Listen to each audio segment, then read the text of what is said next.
दोस्तों, राजनीति में बहुत बार हमने देखा है कि बड़े बड़े नेता पार्टियों के दम पर आगे बढ़ते हैं, लेकिन जब कोई निर्दलीय नेता बिना किसी बड़ी पार्टी के सहारे जीता है और फिर जनता की आवाज बनकर उभरता है तो ये कहानी अलग ही हो जाती है।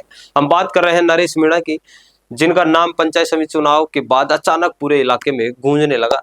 नारे लग रहे थे, नरेश मीणा जिंदाबाद। लोग कह रहे थे ये है असली युवाओं का चेहरा। और सबसे बड़ी बात, नरेश मीणा सिर्फ मीणा समाज का नहीं बल्कि गुर्जर समाज और दूसरे समाजों को भी साथ लाने में कामयाब रहे। तो आखिर नरेश मीणा की जीत के पीछे राज क्या है और क्या वो आने वाले समय में राजस्थान की राजनीति का बड़ा चेहरा बनने वाले हैं? आइए पूरा मामला समझते हैं। सबसे पहले आपको बता दें कि पंचायत समिति चुनाव में निर्दलीय प्रत्याशी के तौर पर एक व्यक्ति ने चुनाव जीत की, वो किसी चमत्कार से कम नहीं मानी जा रही, क्योंकि आमतौर पर पंचायत चुनाव में बड़े बड़े दल अपने उम्मीदवार उतारते हैं और जनता को साधने की कोशिश करते हैं।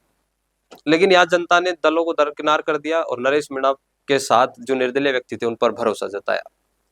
आप जरा सोचिए, जब कोई युवा चेहरा बिना पार्टी के जीत दर्ज करता है तो ये सिर्फ चुनावी जीत नहीं होती, ये जनता के विश्वास का सीधा संदेश होता है। लोगों को लगता है कि ये नेता सिर्फ वोट लेने नहीं आया बल्कि उनकी समस्याओं को सुलझाने की ताकत भी रखता है।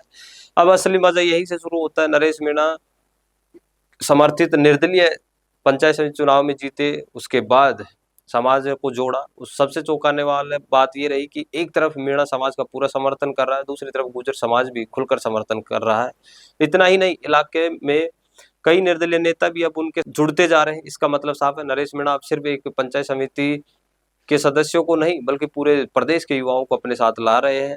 राजनीति में इसे कहते हैं कद बढ़ाना, और नरेश मीणा का कद वाकई दिन ब दिन बढ़ता जा रहा है। अब बड़ा सवाल ये है कि नरेश मीणा की ये ताकत आखिर क्यों बढ़ रही है? इसका जवाब 3 हिस्सों में दिया जाएगा। पहला, युवाओं का भरोसा। युवा वर्ग देख रहा है कि नरेश मीणा जैसा चेहरा उनकी प्रतिनिधित्व कर सकता है। उनके नारे अब सिर्फ चुनाव तक सीमित नहीं है बल्कि आंदोलन और जेल तक पहुंच चुके हैं। दूसरा, समाज का जुड़ाव। मीणा और गुर्जर समाज का साथ आना कोई छोटी बात नहीं है। राजस्थान की राजनीति में जब 2 बड़े समाज एक साथ आते हैं तो समीकरण बदल जाते हैं। तीसरा, निर्दलीय पहचान। आज जब हर नेता किसी न किसी पार्टी की छाया में होता है, तब नरेश मीणा निर्दलीय रहना और जनता के साथ लगे रहना। ये नेता किसी पार्टी का एजेंडा नहीं चला रहा बल्कि हमारी आवाज उठा रहा है। तो दोस्तों, ये कहानी सिर्फ एक पंचायत समिति चुनाव तक की नहीं है, ये कहानी है एक निर्दलीय उम्मीदवार के धीरे धीरे बड़ा चेहरा बनने की। ये कहानी है युवाओं और समाज को जोड़ने की। साथ ही ये कहानी है राजस्थान की राजनीति में नए समीकरण बनने की। अब बड़ा सवाल यही है, क्या नरेश मीणा आने वाले विधानसभा चुनाव में भी धमाका करेंगे? क्या वो सच में युवाओं और समाजों को जोड़कर एक बड़ा नेता बन जाएंगे? और क्या ये जीत आने वाले समय में राजनीति का गेम चेंजर साबित होगी? आपकी राय बहुत जरूरी है, कमेंट बॉक्स में जरूर लिखिएगा और जुड़े रहिए संवाद न्यूज के साथ। धन्यवाद।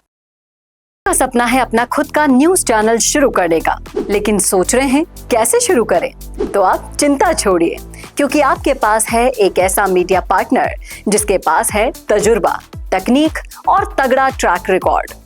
हमारे पास है एक दमदार न्यूज यूट्यूब चैनल, 4.5 लाख से ज्यादा सब्सक्राइबर्स और 8 करोड़ से भी ज्यादा व्यूज और 15 से 20 साल का न्यूज प्रोडक्शन एक्सपीरियंस। तो आपको चाहिए अपना न्यूज प्लेटफॉर्म? तो मिशी मीडिया सॉल्यूशंस के साथ जुड़िए, जहां मिलेंगे आपको best reporters, high quality camera shoot and edited videos, professional news setup और पॉडकास्ट सेटअप। और हाँ, आपकी पहचान अब पूरे देश तक पहुंचेगी। और तो और, हम लाए हैं आपके लिए सिंगल, मंथली और बल्क वीडियो पैकेजेस। तो अब ना होगी किसी एंकर की टेंशन और ना एडिटर हायर करने का झंझट। तो इंतजार किस बात का है? आज ही जुड़िए मिशी मीडिया सॉल्यूशन से और बनाइए अपना खुद का न्यूज ब्रांड। अधिक जानकारी के लिए अभी कॉल करें।